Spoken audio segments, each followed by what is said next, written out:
పరమశివుడు తెల్లగా ఉంటాడు. అసలు పరమశివుడు ఎందుకంత తెల్లగా ఉంటాడంటే మూకశంకరులు దెప్పిపొడిచారు. అసలు అలాంటి ఆలోచన ఆయనకి ఎలా వచ్చిందో నేను ఆశ్చర్యపోయా. ఆయన ఒక శ్లోకంలో ఒక అద్భుతమైన మాట అన్నారు. అమ్మవారి చిరునవ్వు చూశాట శివుడు. ఎంత తెల్లగా ఎంత స్వచ్ఛంగా ఉంది నా భార్య ఆ నవ్వు అని అప్పటి నుంచి ఆయనకి తెలుపు మీద వ్యామోహం మొదలైందిట. మొదలై నివాసాన్ని తీసుకెళ్లి తెల్లని వెండికొండ మీద పెట్టుకున్నాడు. మా ఆవిడంత తెల్లగా లేదు అని తెల్లటి ఎద్దునెక్కేట. ఇంకా తృప్తి కలగల. తెల్లటి పంచె కట్టుకున్నట్ట. ఇంకా మనసు తీరలా. తెల్లటి విభూతి ఒళ్ళంతా రాసేసుకున్నట్ట. అయినా మనసు తీరలా. తెల్లటి మణులన్నీ తీసుకొచ్చి వేసుకున్నట్ట మెళ్ళో. అయినా మనసు తీరలా.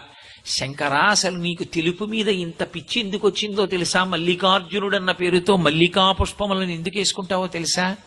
మీ ఆవిడ చిరునవ్వులోని శుద్ధత్వాన్ని చూసి ఆ